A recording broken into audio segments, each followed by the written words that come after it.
लाभार्थ्यांना त्यांच्या जो काही लाभाचं वाटप आहे किंवा डीबीटी आहे हे ज्या वेळेला राज्याचे मुख्यमंत्री देवेंद्रजी फडणवीस साहेब, उपमुख्यमंत्री एकनाथजी शिंदे साहेब आणि उपमुख्यमंत्री अजितदादा यांच्या मंत्रिमंडळामध्ये किंवा मीटिंगमध्ये ज्या वेळेला तशा पद्धतीच्या सूचना दिल्या जातील त्या पद्धतीनं पुढचं डीबीटी हे निश्चितपणाने होईल. अफवा पसरवल्या जात आहेत. शेवटी कुठले निकष कशा पद्धतीनं लावले जातील, कशा पद्धतीनं बदलले जातील, कशा पद्धतीनं कुठली जर एखादी तक्रार आली तर त्या संदर्भातली कशी स्क्रुटिनी केली जाईल हा निर्णय शासनाचा आणि विभागाचा राहतो. त्याच्यामुळे अद्याप तरी त्या संदर्भामध्ये कुठेही चर्चा नाही, अद्याप त्या संदर्भामध्ये कुठेही चौकशी किंवा कुठेही त्या संदर्भातली कारवाईचा विषय झालेला आहे.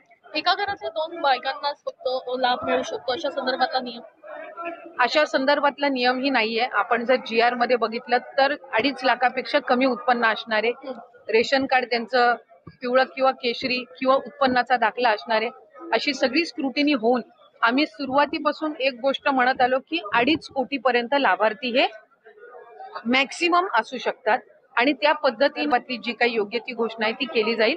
आता 1500चा लाभ आहे आणि जे लाभार्थी आहेत, जे व्हेरीफाईड झालेले आहेत, ज्यांना गेल्या महिन्यांपासून लाभ मिळत आहे त्या पद्धतीनं त्यांना मिळत नाही. अशा पद्धतीच्या चुकीच्या पद्धतीनं बातम्या काही वर्तमानपत्रामध्ये आलेल्या आहेत. माझ्याही नावाचं त्याच्यामध्ये कोट करण्यात आलेलं आहे. मी खरं तर सकाळी वाचल्यानंतर मलाही आश्चर्य झालं, कारण जी इंटरव्ह्यू मी कधी दिलीच नाही, अशा पद्धतीनं औपचारिक झालाच नाही, त्याच्यामध्ये अशा पद्धतीनं एका वर्तमानपत्राने ती चुकीची बातमी दिलेली आहे.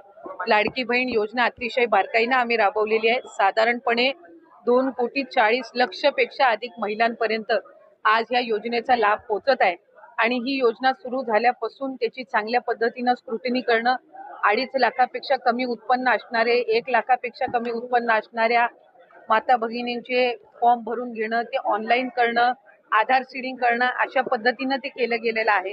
त्याच्यामुळे कुठेही स्क्रुटिनी ही 2.5 कोटी महिलांची किंवा लाभार्थ्यांची होणं हे शक्यही नाहीये आणि ते करणंही नाहीये, कारण आज त्या महिला 5 महिन्यापासून लाभ घेत आहेत. एक आणि दुसरी गोष्ट म्हणजे कोणाची जर तक्रार त्या संदर्भामध्ये पुढं मागं कधीही, म्हणजे आज मी आमदार म्हणून आपल्या सर्वांसोबत संवाद साधत आहे, मंत्री म्हणून मी त्या विभागाचं काम केलेलं आहे, पुढं मागं कधीही त्या संदर्भातली कुठली स्पेसिफिक तक्रार जर आली तर त्या संदर्भातला जो काही तेवढ्या पुरतची स्क्रुटिनी करण्याचा, म्हणजे उदाहरणार्थ एखाद्या XYZ जिल्ह्यातल्या 100 लाभार्थ्यांबद्दल जर तक्रार झाली तर त्या 100 लाभार्थ्यांपुरतची चौकशी करायची किंवा नाही हा सुद्धा, किंवा स्क्रुटिनी करायची किंवा नाही हा सुद्धा निर्णय हा शासन जर तशा पद्धतीचं कधी काही घडलं किंवा आलं तर त्या संदर्भामध्ये घेण्यात येईल.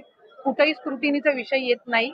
लाभार्थ्यांना त्यांच्या जो काही लाभाचं वाटप आहे किंवा डीबीटी आहे हे ज्या वेळेला राज्याचे मुख्यमंत्री देवेंद्रजी फडणवीस साहेब, उपमुख्यमंत्री एकनाथजी शिंदे साहेब आणि उपमुख्यमंत्री अजितदादा यांच्या मंत्रिमंडळामध्ये किंवा मीटिंगमध्ये ज्या वेळेला तशा पद्धतीच्या सूचना दिल्या जातील त्या पद्धतीनं पुढचं डीबीटी हे निश्चितपणाने होईल. लाडक्या बहिणींसाठी अतिशय आनंदाची बातमी. येत्या 48 तासात लाडक्या बहिणींच्या खात्यामध्ये 3,000 रुपये खटाखट पडणार आहेत. सोबतच तुम्हाला आता 2400 रुपये सुद्धा पडणार आहेत. सोबतच लाडक्या बहिणींना 2.5 लाख रुपये सुद्धा मिळणार आहेत. सरकारकडून तुम्हाला सर्व लाडक्या बहिणींना अक्षय तृतीयासाठी एक मोठं गिफ्ट सुद्धा सरकार हे देणार आहे. त्यामुळं व्हिडिओ संपूर्ण पहा. संपूर्ण व्हिडिओमध्ये तुम्हाला डिटेलमध्ये मी माहिती देणार आहे, कारण लाडक्या बहिणींना आता अक्षय तृतीयेला एक सरकार गिफ्ट देणार. सोबतच लाडक्या बहिणींना मिळणार साडी. आता कोणत्या लाडक्या बहिणींना साडी मिळणार हेही मी तुम्हाला सांगणार आहे. कसे मिळवायचं आहे संपूर्ण पहा. चॅनलला सबस्क्राईब करा. रेशन कार्ड धारक लाडक्या बहिणींना साडी मिळणार. ज्यांच्याकडे पिवळं किंवा केशरी रेशन कार्ड आहे अशा आपल्या सर्व लाडक्या बहिणींना साडी ही वाटप होणार आहे. तशातच आजपासून पुढे 3 ते 4 दिवस लाडक्या बहिणींच्या खात्यात पैसे सुद्धा जमा होणार आहेत. आजपासून बघा, लाडक्या बहिणींना एप्रिलचा 1500 रुपये, त्यानंतर लगेच मेचा 1500 रुपये असे 3,000 रुपये लाडक्या बहिणींच्या खात्यावर येणार आहेत. त्यासाठी काही कागदपत्र तुम्हाला जमा करायचे आहे. त्यानंतर तुमच्या मोबाईलवरती खडाखट हे जे पैसे आहेत ते पडायला सुरुवात होतील. 2 ते 3 मेसेज तुमच्या मोबाईलवरती पाहायला मिळतील, कारण 1500 रुपये मंजूर झालेले आहेत. आदिती तटकरे मॅडम यांची मोठी घोषणा, यादीसुद्धा जाहीर झालेली आहे. यादी कुठे आहे ही तुम्हाला मी सांगणार आहे.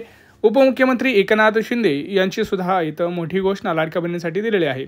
आता सर्व लाडक्या बहिणींचं लक्ष लागलेलं आहे, ते म्हणजे एप्रिल आणि मेचा हप्ता 3,000 रुपये कधी येणार. त्यासाठी आदिती तटकरे मॅडम यांनी सांगितलं की कोणीही टेन्शन घेऊ नका. आजपासून पुढे 4 दिवस वाटप होईल, म्हणजे 48 ते 72 तासात लाडक्या बहिणींच्या खात्यावरती हे सर्व प्रकारचे आपल्याला 2 हप्ते पाहायला मिळणार आहेत. त्यासाठी सर्व लाडक्या बहिणींना काहीतरी करायचं आहे. ते काम कोणतं आहे मी तुम्हाला सांगणार आहे, कारण 15 मिनिटापूर्वी झालेल्या बैठकीमध्ये मोठा निर्णय घेण्यात आलेला आहे. तो म्हणजे लाडक्या बहिणींना आता 2.5 लाख रुपये हे एक मोठं गिफ्ट सरकार आता अक्षय तृतीयानिमित्त हे देणार आहे. तर ते गिफ्ट काय असणार बघा. आताच सांगितल्याप्रमाणे एकनाथ शिंदे यांनी मोठी घोषणा केली की आपल्या लाडक्या बहिणींना 20 लाख लाडक्या बहिणींना आता पुन्हा एकदा घरकुल योजनेसाठी जे यादी आहे ती तयार करण्यात येणार आहे. त्यासाठी तुम्हाला अर्ज करायचा आहे. जर तुम्ही अजूनही अर्ज केला नसेल तर पट करून आता लगेच अर्ज करा. अर्ज कुठं करायचा आहे? ग्रामपंचायत आणि पंचायत समितीमध्ये जाऊन तुम्हाला हा अर्ज करायचा आहे. त्यानंतर तुम्हाला लगेच 2.5 लाख रुपयेसुद्धा मिळतील.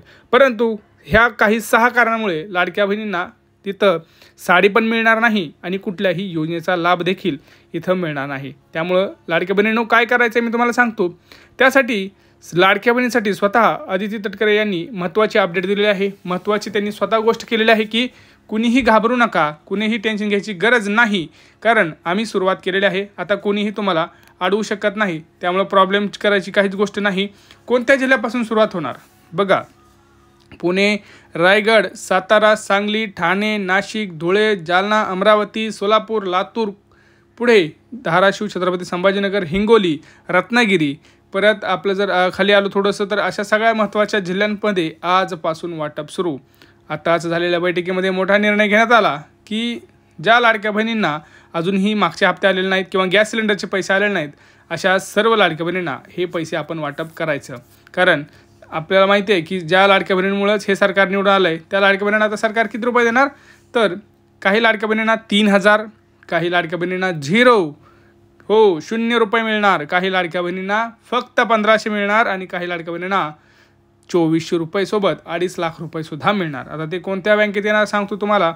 बघा आपण जर बघितलं तर SBI, bank of Maharashtra, bank of India, axis bank, ICICI, पोस्टाचं खातं अशा महत्त्वाच्या बँकेमध्ये ते पैसे पडणार आहेत. परंतु तुम्हाला 3 कामं करायची आहेत. पहिली गोष्ट, जर तुम्हाला सुद्धा तुमच्या मोबाईलवरती असे खटाखट मेसेज पाहायचे असतील तर सगळ्यात महत्त्वाचं आधार कार्ड अपडेट करा. ते आत्ताच बँकेत नेऊन जमा करा. दुसरी गोष्ट, रेशन कार्डची EKYC केली नसेल तर रेशन कार्डची EKYC करून घ्या. तिसरी गोष्ट, आत्ताच सगळ्यात महत्त्वाचं उत्पन्नाचा दाखला काढून ठेवा. कारण स्वतः अदिती तटकरे मॅडम यांनी आपल्याला सांगितलं आहे की कुणीही जर हे काम केलेलं नाही तर प्रॉब्लेम होणार आहे. कारण अर्ज पडताळणीमध्ये भरपूर लाडक्या बहिणी बाद होत आहेत. जर तुम्हाला सुद्धा वाटत असेल आपण बाद व्हायला नाही पाहिजे तर मी जे 3 कामं सांगितले ते तुम्हाला करायचे आहेत. त्यानंतर आजपासून पुढे 3 ते 4 दिवस कंटिन्युअस तुमच्या मोबाईलवरती मेसेज येत राहतील. 1 एप्रिलचा येईल, दुसरा मेचा येईल, तिसरा गॅस सिलेंडरचा येईल. असे 3 ते 4 हप्ते तुम्हाला 100% येणार आहेत. हा व्हिडिओ जास्तीत जास्त मित्रांना शेअर करा. भेटूया पुढच्या व्हिडिओमध्ये. तोपर्यंत जय महाराज.